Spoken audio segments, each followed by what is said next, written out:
குருகுலமே வருக,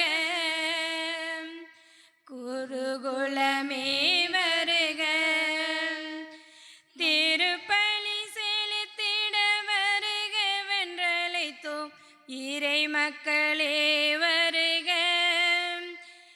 இறை மக்களே வருக.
நிலைத்திருந்த புனித அந்தோனியார் என்ற மறை சிந்தனையில் நமக்காக மறை ஆற்றி திருப்பலி நிறைவேற்றி வந்திருக்கின்ற அவருடைய தந்தை ஜார்ஜ் ஆனந்தா கல்லூரியின் முதல்வராக இருக்கின்ற இந்த நாளில் நம்முடைய அழைப்பை ஏற்று இங்கு வந்திருக்கின்ற அவருக்கு நம்முடைய பங்கின் சார்பாக வாழ்த்துக்களையும் நன்றிகளையும் வரவேற்பையும் தெரிவித்துக் கொள்வோம்.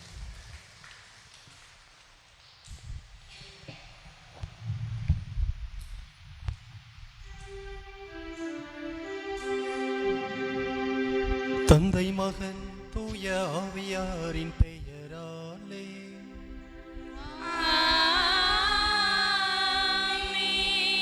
நம்மாகிய இயேசு கிறிஸ்துவின் அருளும் கடவுளின் அன்பும் தூய ஆவியாரின் நட்புறவும் உங்கள் அனைவரோடும் இருப்பதாக.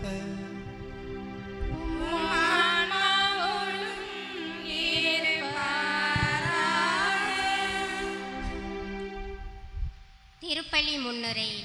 இறைவனிடம் இடைவிடாது ஜெபித்து நிலைத்திருந்து பல அற்புதங்களை செய்த புனித அந்தோனியார் நம் ஒவ்வொருவர் வாழ்விலும் நம்முடைய இக்கட்டலான சூழல்களிலும் மன உறுதியுடன் புனித அந்தோனியாரை நோக்கி மன்றாடும் போது அவர் வழியாக நம்முடைய விண்ணப்பங்கள் அனைத்தும் உடனடியாக இறைவனை சென்றடையவும் உம்மை நாடி தேடி நம்பிக்கையோடு வருகின்ற எங்கள் அனைவருக்கும் தகுந்த உதவி செய்யவும் எப்பொழுதும் மகிழ்ச்சியாய் இருக்கவும் இடைவிடாது இறைவனிடம் வேண்டவும் எல்லா சூழலிலும் நன்றி கூறவும் என்ற இறை வார்த்தையில் நிலைத்திருக்க இத்திருப்பலியில் தொடர்ந்து பக்தியோடு பங்கெடுப்போம். புனித பதுவை நகர் அந்தோனியாருக்கு விழா எடுக்கும் வண்ணமாக இந்த நவநாளை சிறப்பித்துக் கொண்டிருக்கிறோம். இந்த அளவுக்கு புனித அந்தோனியாரினுடைய புகழ் பரவுகிறது என்றால், நாம் அவருக்கு விழா எடுக்கிறோம் என்றால் அதற்கு மூல காரணம் அவரது புனிதத்தன்மை. அந்த புனிதத்தன்மை எப்படி ஏற்பட்டது என்று சொல்லும் பொழுது, அவரது இடைவிடாத இறை வேண்டல். அந்த இறை வேண்டலை நாம் செய்யும் பொழுது நாமும் புனிதத்தன்மை பெறுகிறோம். ஆகவே அருமையான இந்த காலை, இந்த மாலை பொழுதிலே நாமும் புனிதமடைய, புனித வாழ்க்கையை நாம் பெற்று புதிய வாழ்க்கையை தொடங்க இந்த வேளையிலே ஆவியானவரின் அருள் துணையை கேட்போம். புனிதத்தின் வல்லமை வரும் நேரம், புதுமையின் அருளை பெறும் நேரம். பாடுவோம். புனிதத்தின் வல்லமை வரும் நேரம், புதுமையின் அருளை, புதுமையின் அருளை பெறும் நேரம். புனிதத்தின் புனிதத்தின் வல்லமை வரும் நேரம், புதுமையின் அருளை பெறும் நேரம், புனிதர்களாக மாறிடவே புனிதர்களாக மாறிடவே புதியதோர் வாழ்வை பெற்றிடவே புதியதோர் வாழ்வை பெற்றிடவே வாரும் வாரும் தூய ஆவியாரே, வரங்களை தாரும் ஆவியாரே. வாரும் வாரும் வாரும் வாரும் தூய ஆவியாரே, வரங்களை தாரும் ஆவியாரே. புனிதத்தின் வல்லமை வரும் நேரம், புதுமையின் அருளை பெறும் நேரம், புனிதத்தின் வல்லமை வரும் நேரம், புதுமையின் அருளை பெறும் நேரம். துணையாளரே என் துணையாகவே என்னை துணிவு கொள்ள செய்வீரே. துணையாளரே என் துணையாகவே என்னை துணிவு கொள்ள செய்வீரே. திடப்படுத்தும் வலுப்படுத்தும் வலுப்படுத்தும்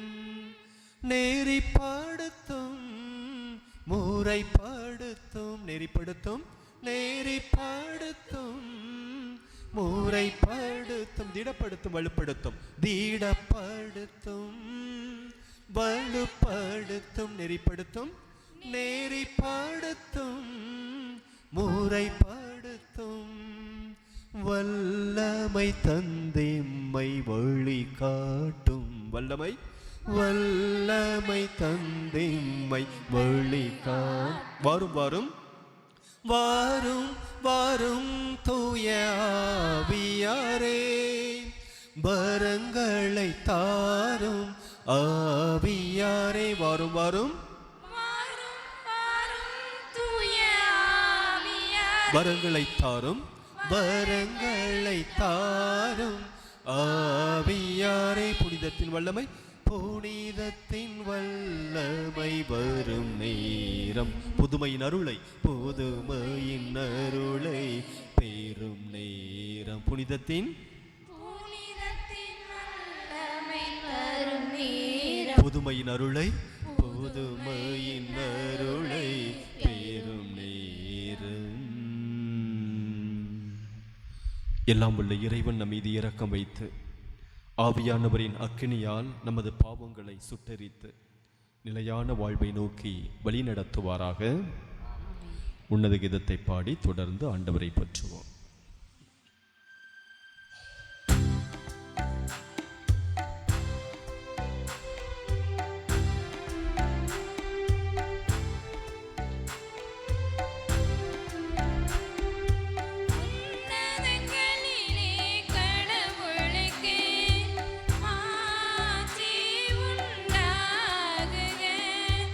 உலகினிலே நல்மனத்தோர்க்கு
மன்றாடுவோமாக. என்றென்றும் உள்ள எல்லாம் வல்ல இறைவா, புனித அந்தோணியாரை தலை சிறந்த போதகராகவும் எங்கள் தேவைகளில் பரிந்து பேசுபவராகவும் உமது மக்களாகிய எங்களுக்கு வழங்கியுள்ளீரே. அதனால் அவரது உதவியால் நாங்கள் கிறிஸ்தவ வாழ்வின் நெறிகளை கடைபிடிக்கவும் எங்களுக்கு நேரிடும் இன்னல்களிலெல்லாம் உமது உதவியை கண்டுணரவும் செய்வீராக. உம்மோடு தூய ஆவியாரின் ஒன்றிப்பில் இறைவனாய் என்றென்றும் வாழ்ந்து ஆட்சி புரிகின்ற உமது திருமகனும் எமது மீட்பராகிய இயேசு கிறிஸ்துவுமாகிய எங்கள் ஆண்டவராகிய இயேசுவின் வழியாக உம்மை மன்றாடுகின்றோம்.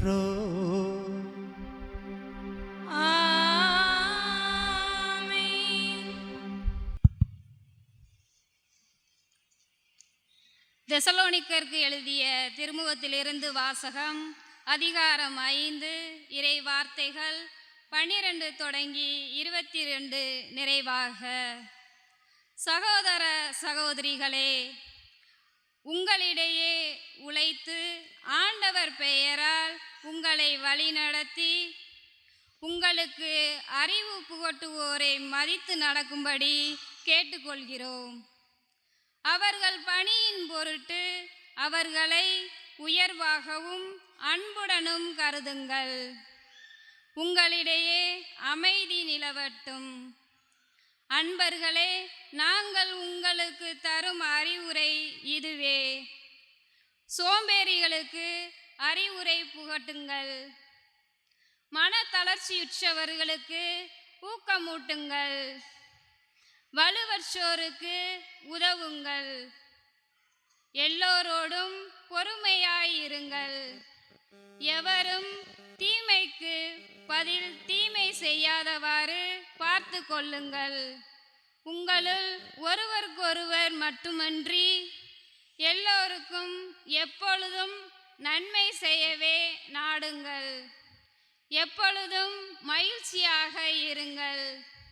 இடைவிடாது இறைவனிடம் வேண்டுங்கள். எல்லா சூழ்நிலையிலும் நன்றி கூறுங்கள். உங்களுக்காக கிறிஸ்து இயேசு வழியாய் கடவுள் வெளிப்படுத்திய திருவுளம் இதுவே.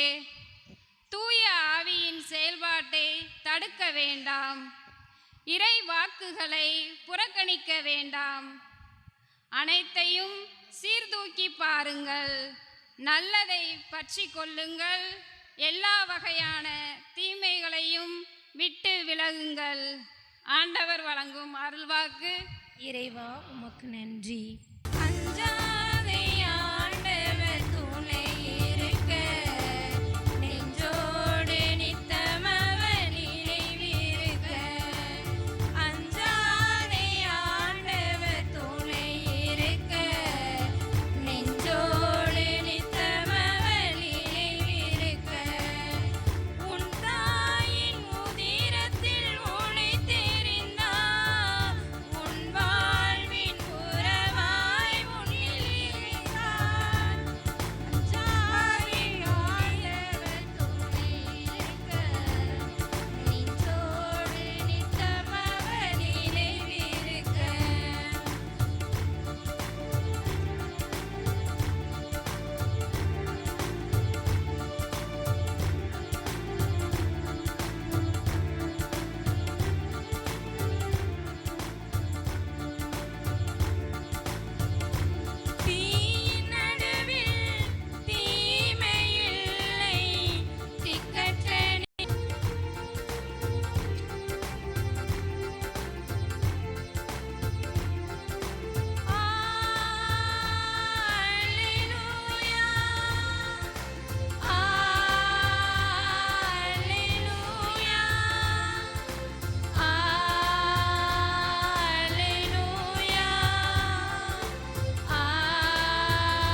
ஆண்டவர் உங்களோடு இருப்பாராக.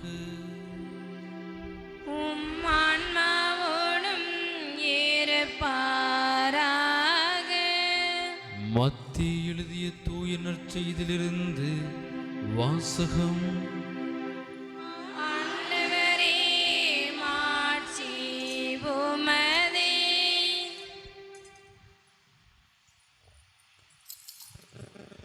அதிகாரம் 6 இறைவார்த்தைகள் 5-13 முடிய.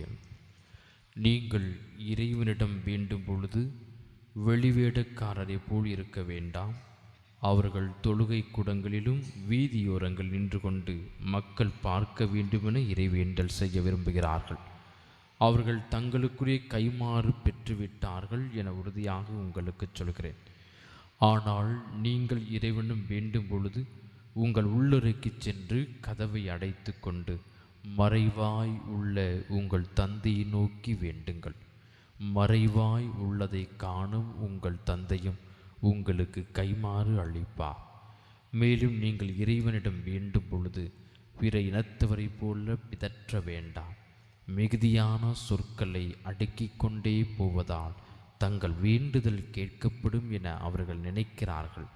நீங்கள் அவர்களைப் போல் இருக்க வேண்டாம். ஏனெனில் நீங்கள் கேட்கும் முன்னரே உங்கள் தேவையை உங்கள் தந்தை அறிந்திருக்கிறார். ஆகவே நீங்கள் இவ்வாறு இறைவனிடம் வேண்டுங்கள். விண்ணுலகில் இருக்கிற எங்கள் தந்தையே, உமது பெயர் தூயதென போற்றப் பெறுக.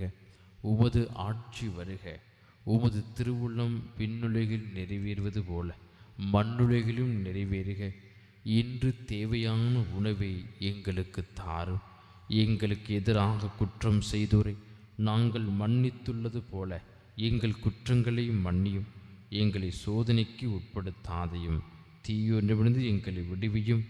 ஆட்சியும் வல்லமையும் மாட்சியும் என்றென்றும் உமக்கே. ஆமென். ஆண்டவர் அருள்வாக்கு. கிறிஸ்துவே உமக்கு புகழ்.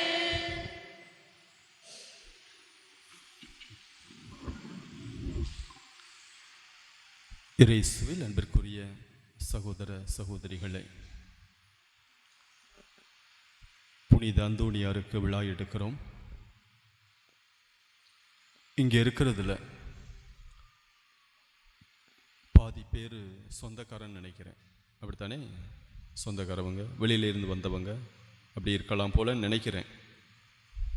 இந்த ஊர்க்காரவங்க இப்போ கொடியேற்றத்திலிருந்து திருவிழா வரையும் டெய்லி கோயிலுக்கு வருவீங்கல்ல. இதுக்கு முன்னாடி, அதாவது கொடியேற்றத்துக்கு முன்னாடியோ அல்லது திருவிழாவுக்கு பிறகோ இத்தனை பேர் வந்திருப்பீங்களா? இத்தனை பேர் வந்திருப்பீங்களா? அப்படியா? டெய்லி ப்ரேயருக்கா? ஓ, ஞாயிற்றுக்கிழமை பூசைக்கு. இப்போ மற்ற நாள்களில்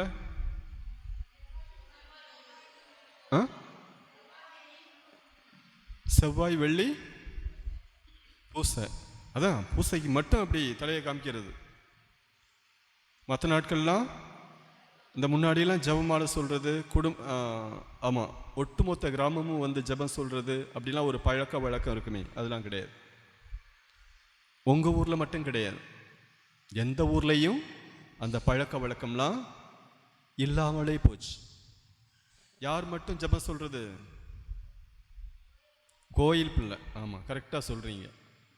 கோயில் பிள்ளை மட்டும்தான் கோயிலில் வந்து ஜபம் சொல்கிறது. ஒருவேளை வயசான தாத்தாவோ பாட்டியோ அம்மாச்சியோ ஐயாவோ வந்து கூட ஏதாவது சொல்லுவாங்க. அப்போது அன்பிற்குரியவர்களே, தொடக்கத்தில் நான் சொன்னேன், புனித வாழ்க்கையை நாம் வாழ இந்த இறைவேண்டல் தேவை, ஜெபம் தேவை, இறைவனின் ஒன்றிப்பு தேவை. அத்தகைய இறை வேண்டலால் தான் புனித அந்தோணியாராக புனிதராக உயர்த்தப்பட்டிருக்கிறார். அதிலையும் குறிப்பாக இறைவன் எனக்கு என்ன சொல்லுகிறார் என்பதை ஆழமாக உணர்ந்து கேட்டு அதன்படி நடந்தார். எனவேதான் இன்று இந்த உலக அளவிலே பார்க்கும் பொழுது அதிகமான பக்தர்கள், முதல்ல யாருக்கு இருக்காங்க அதிகமான பக்தர்கள்? எந்த புனிதருக்கு இருக்காங்க சொல்லுங்க? எந்த புனிதருக்கு அதிகமான பக்தர்கள் இருக்கிறாங்க? சொல்லுங்க. Very good. ஆமா, கடவுள் இயேசுவை தவிர்த்து விட்டு மாதாவுக்கு இந்த உலகத்தில் அதிகமான பக்தர்கள். நம்பர் 1 அப்படின்னா மாதா தான். 2வது அதிகமான பக்தர்களை கொண்டிருக்கக்கூடியவங்க யாரு? செபஸ்தியாரா அருளானந்தரா? செபஸ்தியாரா அருளானந்தரா கேட்டதுனால இங்கிட்டு ஒரு கூட்டம் செபஸ்தியார், இங்கிட்டு ஒரு கூட்டம் அருளானந்தர். 2 கிடையாது. நம்ம ஊர் புனிதர் யாரு?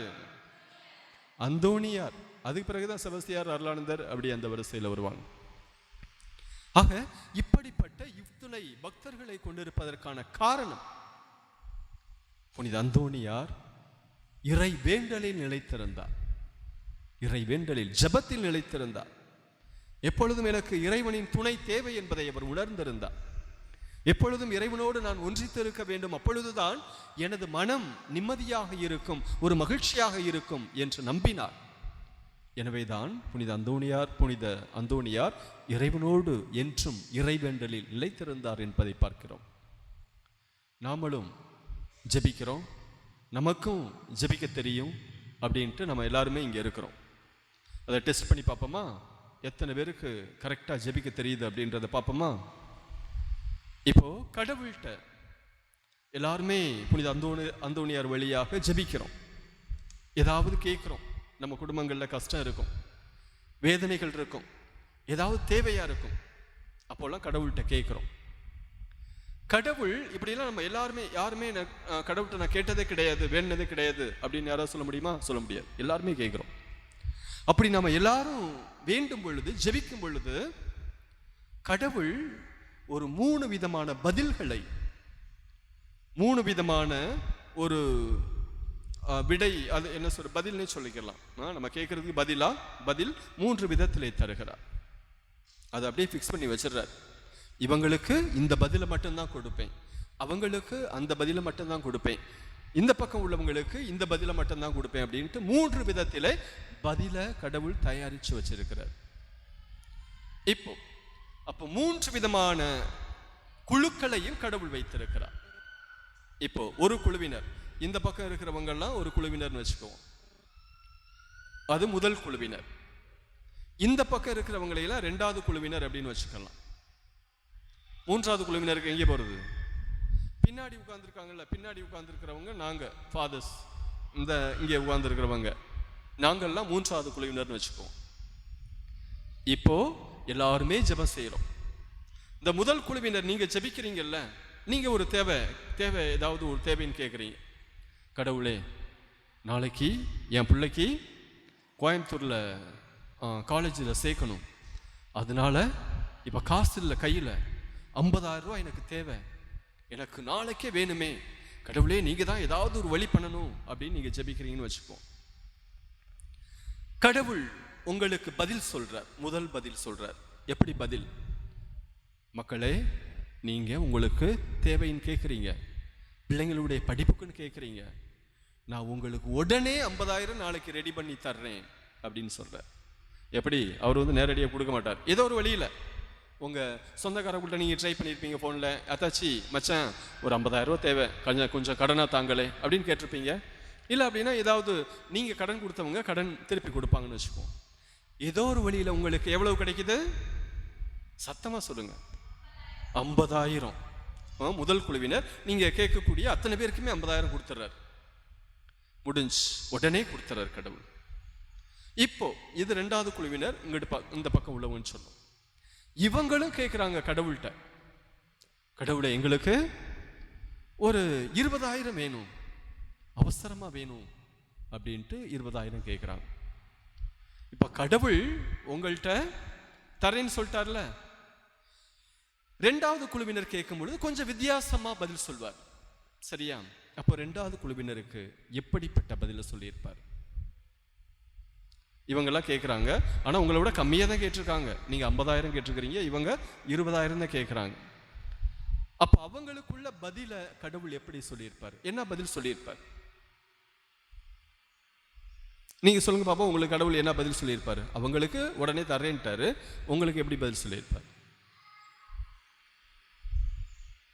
என்ன பதில் சொல்லியிருப்பார்னா, உங்களுக்கு இப்போ தரமாட்டேன், உங்களுக்கு இப்போ தரமாட்டேன், கொஞ்ச நாள் கழிச்சு தர்றேன்.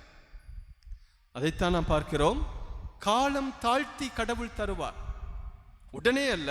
ஒரு குழுவினருக்கு உடனே கொடுக்குறாரு, ரெண்டாவது குழுவினருக்கு காலம் தாழ்த்தி கொஞ்சம் லேட்டா, பொறுப்பா, ஒரு மாசம் ஆகட்டும், 2 மாசம் ஆகட்டும், ஒரு 6 மாசம் ஆகட்டும், ஆனா உங்களுக்கு தருவேன், நீங்க வேண்டியதை தருவேன், ஆனால் கொஞ்சம் காலம் தாழ்த்தி தருவேன், கொஞ்சம் லேட்டா தருவேன் அப்படின்ற இரண்டாவது பதிலை கடவுள் இப்படி கொடுப்பார். எத்தனை பதில் கடவுள் வச்சிருக்கிறார்? ஒன்று தான் வச்சிருக்கார். மூன்றாவது குழுவினர் ஃபாதர், நான் அங்கே உட்கார்ந்துருக்கக்கூடிய இந்த பக்கம் உள்ளவங்க, கடைசியில் உட்கார்ந்துருக்கவங்க எல்லாரும் சேர்ந்து மூன்றாவது குழுவினர் எங்களுக்கு அதே போல ஒரு பதில் ரெடியாக வச்சிருக்கார். நாங்களும் கேட்குறோம். நீங்கள் 50,000 கேட்டீங்க, இவங்க 20,000 கேட்டாங்க, நாங்கள் 5,000 தான் கேட்குறோம்.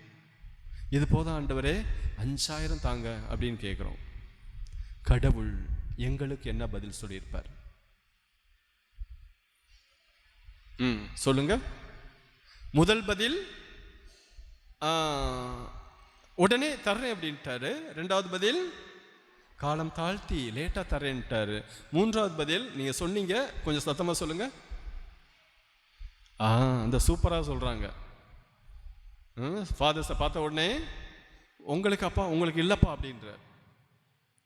கடவுள் உங்களுக்கு இல்லை அப்படின்றார். உங்களுக்கு கிடையாது. நீங்க 5,000 கேட்டாலும் சரி, 2,000 கேட்டாலும் சரி, 1,000 கேட்டாலும் சரி, உங்களுக்கு என்னது கிடையாது அப்படின்றார். ஏன் சொல்லுங்க பாப்போம். ஏன் அந்த பதில சொல்றாரு? மூணாவது குழுவினருக்கு, எங்களுக்கும் பின்னாடி உள்ளவங்களுக்கும் ஏன் அந்த மூன்றாவது பதில சொல்றாரு?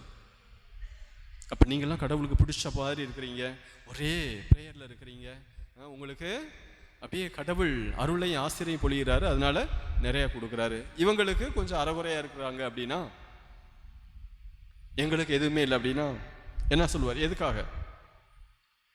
மூன்றாவது பதிலாக கடவுள் இல்லை அப்படின்ற பதில சொல்றாரு. ஆனால் அன்பிற்குரியவர்களே, அதோட தொடர்ந்து இன்னமும் சொல்றார்.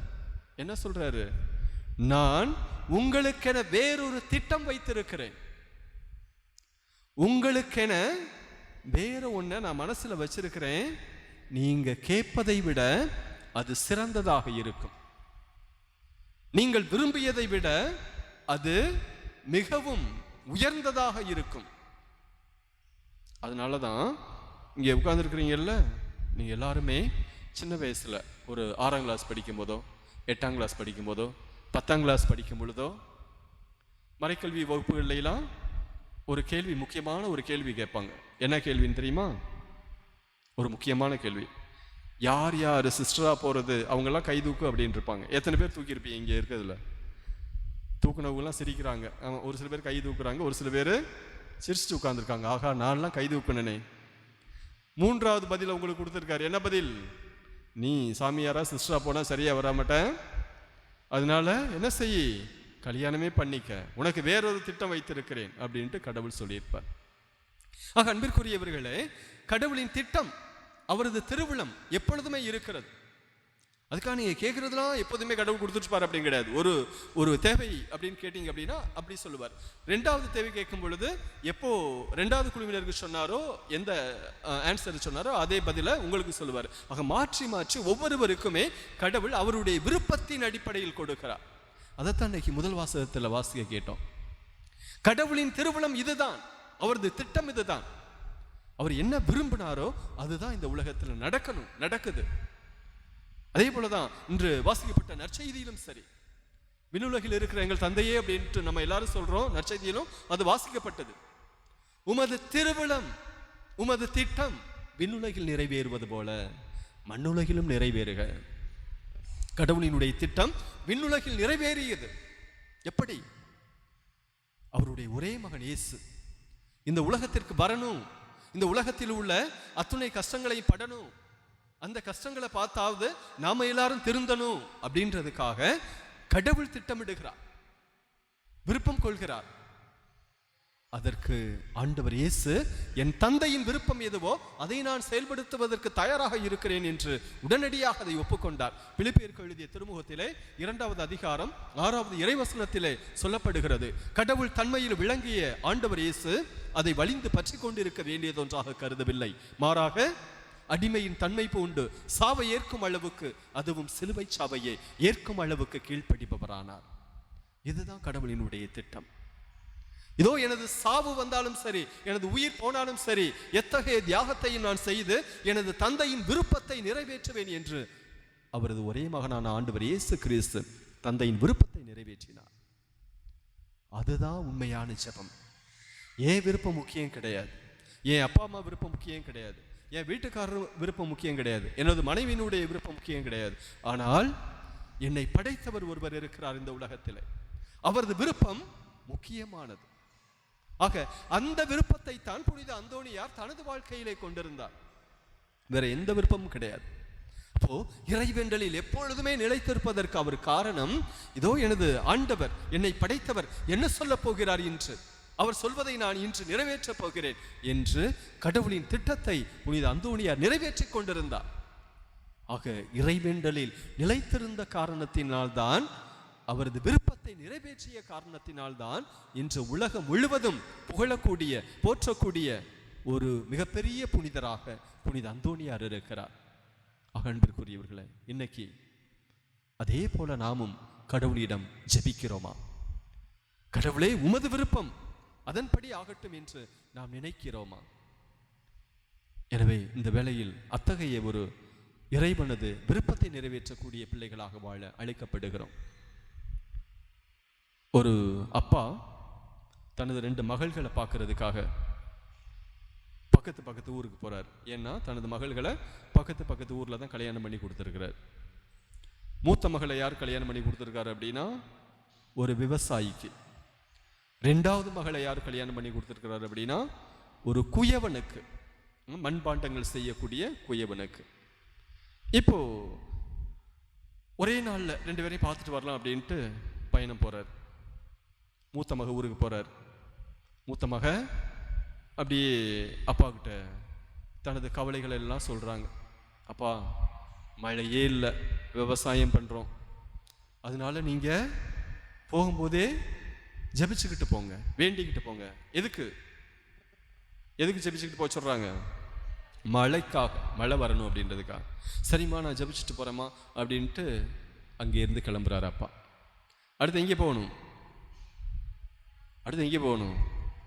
ஏயர்மங்கலத்துக்கா? 2வது மக ஊருக்கு அங்கே போறார். அங்கே அந்த அம்மா, ஏற்கனவே சொல்லிட்டேன், குயவனுக்கு கல்யாணம் பண்ணவன். அந்த அம்மா சொல்லிட்டு இருக்காங்க,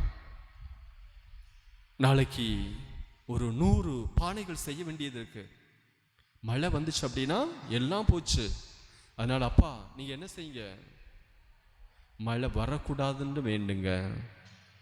2 பேர்ல யார் சொல்றது அப்பா கேட்பார்? யார் சொல்றதை கேட்பாரு? 2 பேர் சொல்றதையுமே கேட்க முடியாது. ஏன்னா ஒரு அம்மா மழை வேணுங்குது, இன்னொரு அம்மா மழை வேணாங்குது. அன்பிற்குரியவர்களே, இதுல தான் கடவுளினுடைய திட்டம் இருக்கிறது. நான் எனது விருப்பப்படி, என் மக, இந்த மக சொல்றாங்க அவங்க விருப்பப்படியும் செய்ய முடியாதே, மூத்த மக அவங்க விருப்பப்படியும் செய்ய முடியாது, இளைய மக விருப்பப்படியும் செய்ய முடியாது.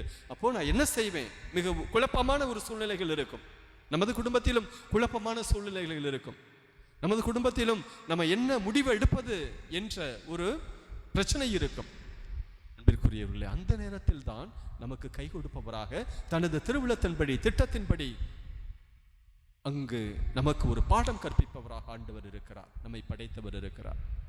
அத்தகைய ஒரு திருவுளத்தை தான் புனித அந்தோணியார் கற்றுக்கொண்டார், அதைத்தான் நமக்கும் கற்றுக் கொடுக்கிறார். ஆகவே அருமையான இந்த வேளையிலே புனித அந்தோணியாருக்கு இந்த நவநாளை சிறப்பித்துக் கொண்டிருக்கக்கூடிய இந்த தருணத்திலே அவரது புனித தன்மைக்கு இறைவனோடு அவர் செய்த அந்த வேண்டல், ஜெபம், உடனிருப்பு, அதே உடனிருப்பை நாம் கடவுளோடு கொண்டிருக்கும் பொழுது, ஜெபத்திலே நிலைத்திருக்கும் பொழுது கண்டிப்பாக நாம் புனித வாழ்விலே நடை பயிலுகிறோம் என்ற அர்த்தம். அந்த புனித வாழ்வை தொடர்ந்து நாம் கொண்டிருக்க அந்த வாழ்விலே பயணிக்க இறை அருளை ஆசிரை நிறைவாக கேட்போம். ஆமென். இதோ என் தூதனை உமக்கு முன் அனுப்புகின்றேன், அவர் உம் வழியை ஆயத்தம் செய்வார் என்ற அன்பு தந்தையே இறைவா, உம் திரு உடலாம் திருச்சபையை வழிநடத்தும் திருத்தந்தை, ஆயர்கள், குருக்கள், கன்னியர்கள், துறவரத்தார் மற்றும் பொது நிலையினர் ஆகியோர் அனைவரையும் உம் பாதம் அர்ப்பணிக்கின்றோம். உம் பணியை தங்கள் வாழ்வாக்கி இறை மக்களை அன்பின் சமூகமாக கட்டியெழுப்ப தேவையான அருளை பொழிய வேண்டுமென்று இறைவா உம்மை மன்றாடுகின்றோம். நாட்டை ஆளும் தலைவர்கள் மக்கள் நலனில் அக்கறை கொண்டு ஏழைகளின் முன்னேற்றத்திற்காக நல்லாசி வழங்கிடவும், அவர்களுக்கு இறைவனின் ஞானமும் நல்வழி காட்டுதலும் கிடைத்திடவும் இறைவா உம்மை மன்றாடுகின்றோம். ஆண்டவரே, எங்கள் மன்றாட்டை கேட்டருளும். அன்பு தந்தையே இறைவா, இன்றைய நாளை சிறப்பிக்கும் கிராம மக்கள் அனைவரையும் உம் பாதம் சமர்ப்பிக்கின்றோம். எங்கள் குடும்பங்களில் சமாதானம் நிலவவும், ஊர் மக்கள் ஒற்றுமையுடனும் சமாதானத்துடன் இருக்கவும், பிள்ளைகள் ஞானத்திலும் அறிவிலும் சிறந்து விளங்கவும், நல்ல உடல் சுகம் வேண்டியும் நல்ல மழையை தந்தரல வேண்டுமென்றும் இறைவா உம்மை மன்றாடுகின்றோம். மன்றாட்டை கேட்டருளும். உலகம் முடியும் வரை எந்நாளும் நான் உன்னோடு இருக்கிறேன் என்று சொன்ன இறைவா, இவ்வுலகில் நிலவும் போர்களும் பகைமையும் நீங்கி இரு நாடுகளுக்கிடையே சகோதரத்துவம் மேலோங்கிடவும், உலக மக்கள் அனைவரும் எங்கும் அமைதியுடனும் நிம்மதியுடனும் வாழவும் இறைவா உம்மை மன்றாடுகின்றோம். ஆண்டவரே, எங்கள் மன்றாட்டை கேட்டருளும். இறை பணியில் இறை மக்களை இணைக்கும் பணியில் ஈடுபட்டு வரும் எம் பங்கு தந்தைக்காகவும், அவரோடு இணைந்து எங்களுக்காக ஜெபித்த தந்தை அவர்களுக்காகவும் ஜெபிக்கின்றோம். அன்பின் வடிவமாய் விளங்கி கடந்த 7 வருடமாக இறை வார்த்தையை எங்கள் பங்கிலும் எங்கள் இல்லங்களிலும் ஜெபித்த பங்கு தந்தை உடல் நலத்துக்காகவும், அவர்கள் எங்கு சென்றாலும் கடவுள் தாமே உடனிருந்து வழி நடத்திட இறைவா உம்மை மன்றாடுகின்றோம். ஆண்டவரே, எங்கள் மன்றாட்டை கேட்டருளும். நமது தனிப்பட்ட தேவைகளுக்காக மௌனமாக ஜெபிப்போம்.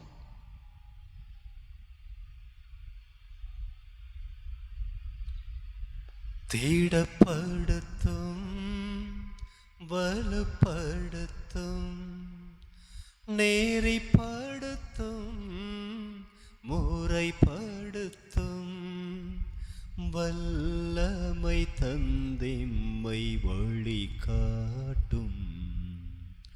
இயேசுவே ஆண்டவரே, நாங்கள் வேண்டிக் கொண்ட அனைத்து மன்றாட்டுக்களையும் நீரே வெற்றியாக மாற்றுவீர். எங்களை திடப்படுத்துவீர், வலுப்படுத்துவீர், வல்லமையால் எங்களை நிரப்புவீர். அதன் வழியாக உமது அன்பு பிள்ளைகளாக நாங்கள் தொடர்ந்து நிறைவோடு மனமகிழ்வோடு நிம்மதியோடு வாழக்கூடிய வரத்தை பொழிய வேண்டுமாய் எங்கள் ஆண்டவராகிய கிறிஸ்து வழியாக உம்மை மன்றாடுகிறோம். ஆமென்.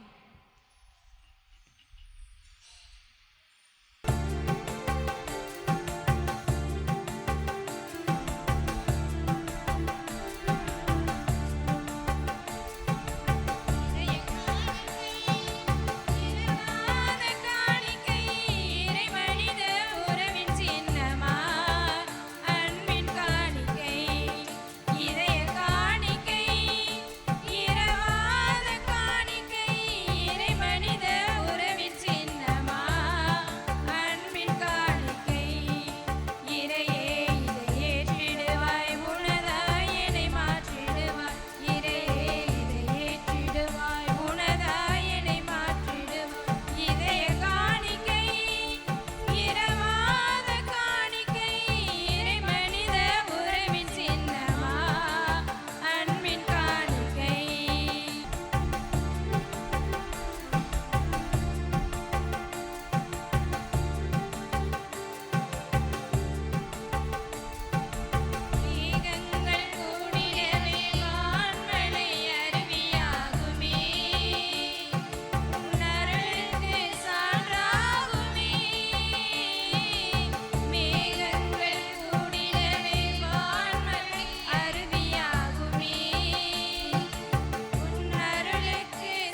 சகோதர சகோதரிகளே, உங்களுடையதும் எங்களுடையதுமான இப்பலி எல்லாம் வல்ல தந்தையாகிய இறைவனுக்கு ஏற்றதாகும்படி மன்றாடுங்கள்.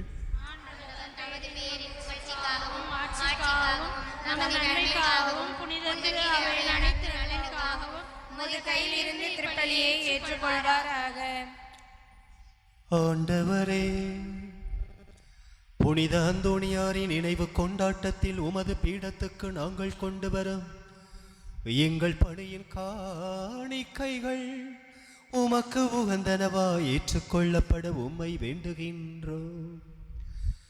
அதனால் நாங்கள் உலக பற்றுகளிலிருந்து விடுபட்டு உம்மை மட்டுமே எங்கள் செல்வமாய் கொண்டிருக்க செய்வீராக. எங்கள் ஆண்டவராகிய கிறிஸ்து வழியாகவே உம்மை மன்றாடுகின்றோம்.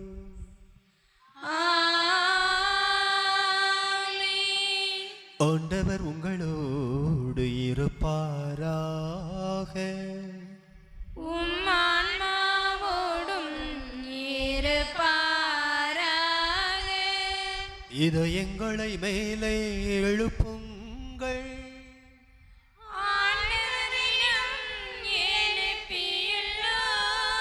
நம் இறைவனாகிய ஆண்டவருக்கு நன்றி கூறுவோம். அது தகுதியும் நீதியுமானது. ஆண்டவரே, தூயவரான தந்தையே, என்றும் உள்ள எல்லாம் வல்ல இறைவா, எங்கள் ஆண்டவராகிய கிறிஸ்து வழியாக எந்நாளும் எவ்விடத்திலும் நாங்கள் உமக்கு நன்றி செலுத்துவது மெய்யாகவே தகுதியும் நீதியுமாகும். எங்கள் கடமையும் மீட்புக்கு உரிய செயலுமாகும். ஏனெனில் உமது புனிதர்களின் வியத்தகு சாட்சியத்தால் உமது திரு அவை என்றும் புதிய ஆற்றல் பெற்று வளமடைகின்றது. இவ்வாறு எங்கள் மீது நீர் கொண்டிருக்கும் பரிவன்பை தெள்ள தெளிவாக காட்டுகின்றேன். மேலும் எங்களது மீட்பின் மறை நிகழ்வை நாங்கள் நிறைவேற்றுவதில் அப்புனிதர்களின் சிறப்பு மிக்க எடுத்துக்காட்டால் தூண்ட பெற்று அவர்களது தகுந்த பரிந்துரையால் என்றும் ஊக்கம் பெறவும் அருளுகின்றீர். ஆகவே ஆண்டவரே, வானதூதர் புனிதர் அனைவரோடும் நாங்களும் சேர்ந்து உமது பெருமையை பறைசாற்றி அக்களிப்புடன் ஆர்ப்பரித்து பாடுவதாவது: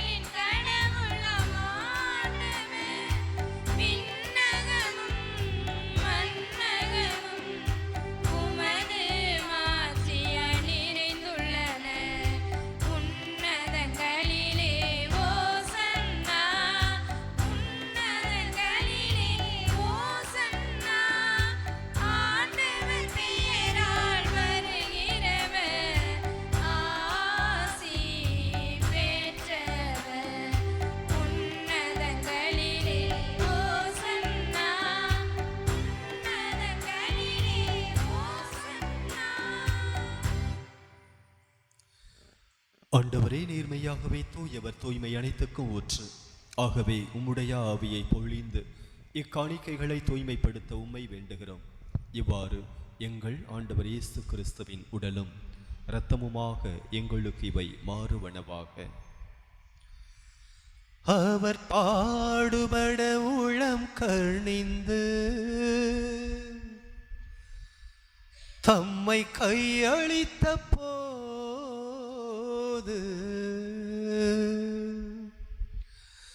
அப்பத்தை எடுத்து நன்றி செலுத்தி அதை பிட்டு தம் சீடருக்கு அளித்து இயேசு கூறியதாவது: அனைவரும் இதிலிருந்து பெற்று உண்ணுங்கள், ஏனெனில் இது உங்களுக்காக கையளிக்கப்படும் என் உடல்.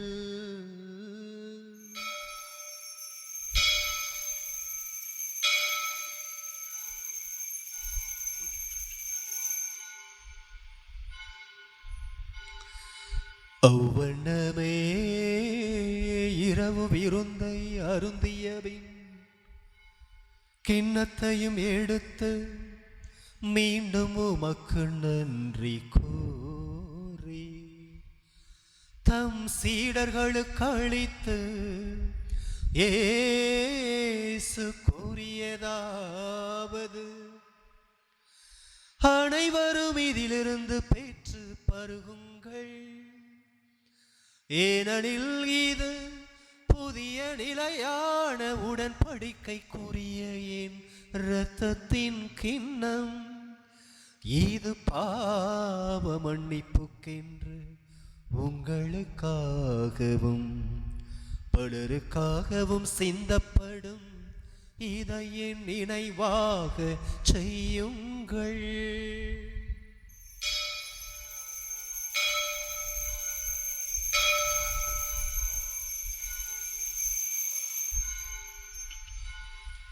நம்பிக்கையின் மறைபொருள், ஆண்டவரே, நீ வருமளவும் உமது இறப்பினை அறிக்கையிடுகின்றோம், உமது உயிர்ப்பினையும் எடுத்துரைக்கின்றோம். ஆகவே ஆண்டவரே, நாங்கள் கிறிஸ்துவின் இறப்பினையும் உயிர்ப்பினையும் நினைவு கூர்ந்து வாழ்வு தரும் அப்பத்தையும் மீட்பு அளிக்கும் கிண்ணத்தையும் உமக்கு ஒப்புக் கொடுக்கின்றோம். கிறிஸ்துவின் உடலிலும் இரத்தத்திலும் பங்கு கொள்ளும் எங்களை தூய ஆவியார் ஒன்று சேர்க்க வேண்டுமென தாழ்மையுடன் மன்றாடுகின்றோம்.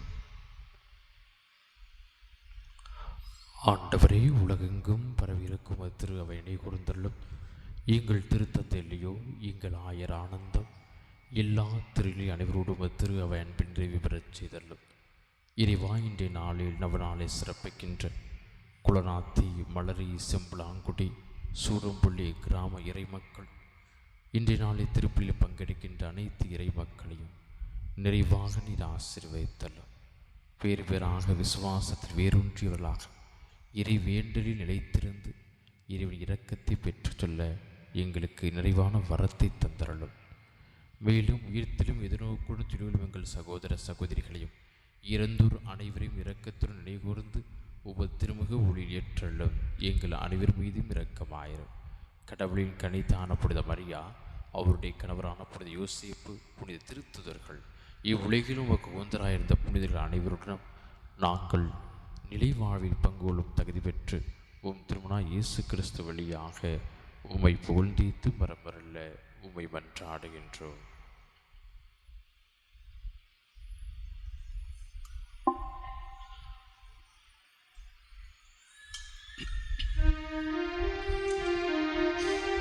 இவர் வழியாக இவரோடு இவரில் எல்லாம் வல்ல இறைவனாகிய தந்தையே, தூய ஆவியாரின் ஒன்றிப்பில் எல்லா புகழும் ஆட்சியும் என்றென்றும் உமக்கே உரியதே.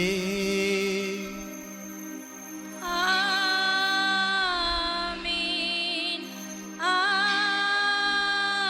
ஆமென், ஆமென். மீட்பரின் கட்டளையால் கற்பிக்கப்பட்டு இறை படிப்பினையால் பயிற்சி பெற்ற நாம் துணிந்து பாடுவோம். விண்ணுலகில் இருக்கின்ற எங்கள் தந்தையே, உமது பெயர் தூயது என போற்றப்பெறுக. உமது ஆட்சி வருக. உமது திருவுளம் விண்ணுலகில் நிறைவேறுவது போல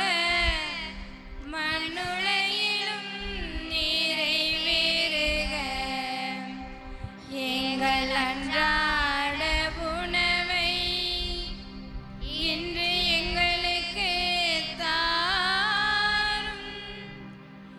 எங்களுக்கு எதிராக குற்றம் செய்வோரை நாங்கள் மன்னிப்பது போல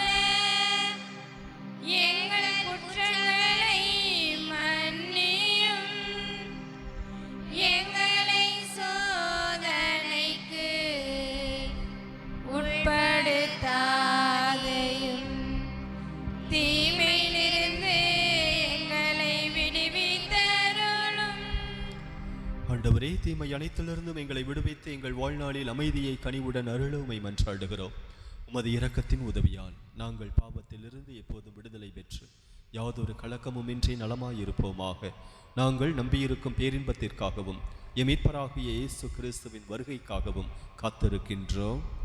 ஏனெனில் ஆட்சியும் வல்லமையும் மாட்சியும் என்றென்றும் உமதே.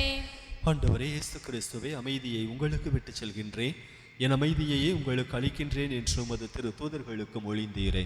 எங்கள் பாவங்களை பாராமல் உமது திரு அவையின் நம்பிக்கையை கண்ணோக்கி எங்களுக்கு அமைதியையும் ஒற்றுமையையும் அளித்துள்ள திருவிழம் கொள்வீராக.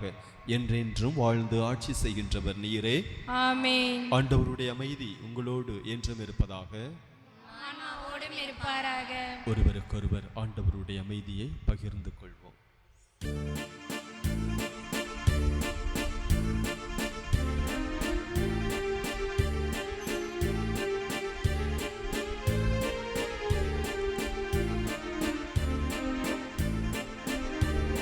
என் பாவம் போக்கும் இறைவனின் செம்மறியே,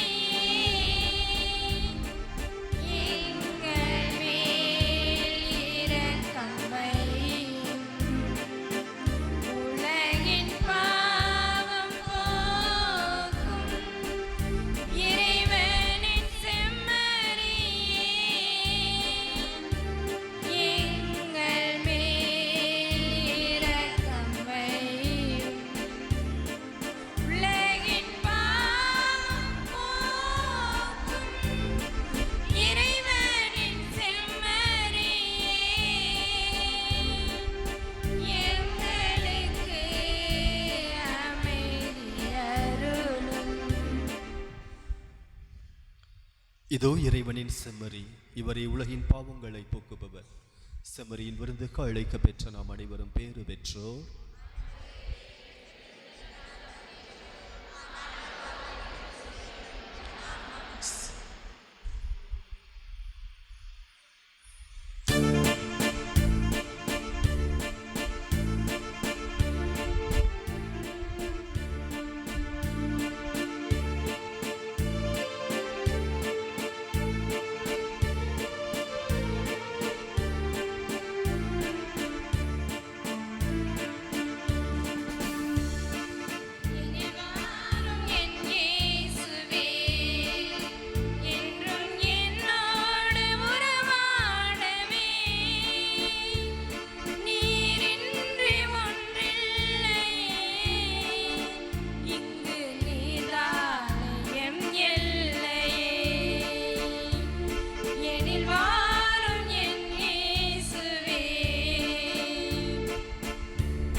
அவருடைய விருப்பத்தை நிறைவேற்று.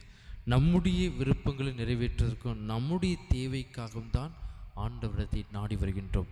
ஆனால் ஆண்டவருடைய விருப்பம் என்ன, கடவுளுடைய விருப்பம் என்ன, அவருடைய திட்டம் என்ன என்பதை நிலைத்திருந்து இறைவேண்டி நிலைத்திருந்து அற்புதங்கள் செய்தவர் தான் புனித அந்தோனியார் என்ற அருமையான மைய சிந்தனையை இன்றைய நாளில் நமக்காக மறையுரை ஆற்றி ஜெபித்திருக்கின்ற அருட்தந்தை நம்முடைய ஆலய திறப்பு விழாவின் போது பாடகர் குழுவை ஒருங்கிணைத்து பாடல்கள் பாடி அந்த மிகப்பெரிய ஒரு வரலாற்று நிகழ்வில் அவர் முக்கியமாக பங்காற்றினார். இன்றைய நாளில் அழைக்கப்பட்டவர்களோ பலர், தேர்ந்தெடுக்கப்பட்டவர்கள் சிலர். அவர் அழைத்த தந்தை ஏதோ ஒரு வேலை காரணமாக வர முடியவில்லை. ஆனால் நமக்கு ஒரு சிறப்பான கடவுளுடைய திட்டத்திலே ஒரு அருமையான ஒரு அருட்தந்தை கல்லூரியில் ஆனந்தா தேவகோட்டை ஆனந்தா கல்லூரியில் முதல்வராக இருக்கின்றார். நல்ல ஒரு பாடகர், சிந்தனையாளர். நம்முடைய பங்கிற்கு 2வது முறையாக ஆலயம் திறப்பும்போது வந்தார். இன்றைய நாளைய திருவிழா அன்று வந்திருக்கிற அருட்தந்தை ஜார்ஜ் அவர்களுக்கு பங்கின் சார்பாக, வளரி கொல்நாத்தி கிளை கிராமம் சார்பாக நன்றி வாழ்த்துக்களையும் பொன்னாடை போற்றி நாம் தெரிவித்துக் கொள்வோம்.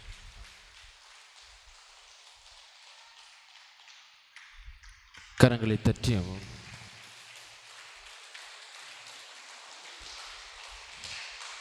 அன்பிற்குரியவர்களே, 2 விஷயங்கள்.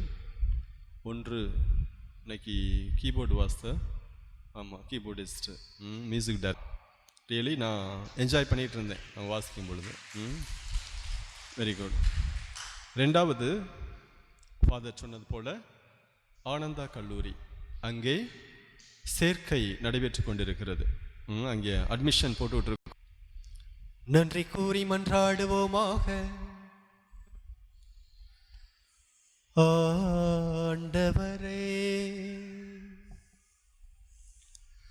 உமது மேலான அருள் துணையை நாங்கள் நிறைவுடன் கண்டடைகின்றோம். இத்திருவிருந்தின் ஆற்றலால் வலிமையடைந்த நாங்கள் புனித அந்தோணியாரின் எடுத்துக்காட்டை பின்பற்றி எல்லாவற்றுக்கும் மேலாக எப்பொழுதும் உம்மையே நாடவும், இவ்வுலகில் புதிய மனிதனின் சாயலை தாங்கவும் அருள்வீராக. எங்கள் ஆண்டவராகிய கிறிஸ்து வழியாகவே உம்மை மன்றாடுகின்றோம்.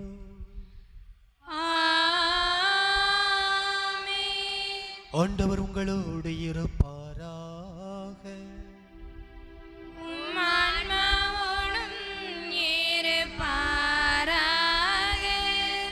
எல்லாம் வல்ல இறைவன் தந்தை, மகன், தூயாவியார் நம் ஒவ்வொருவரையும் நிறைவாக ஆசீர்வதிப்பாராக.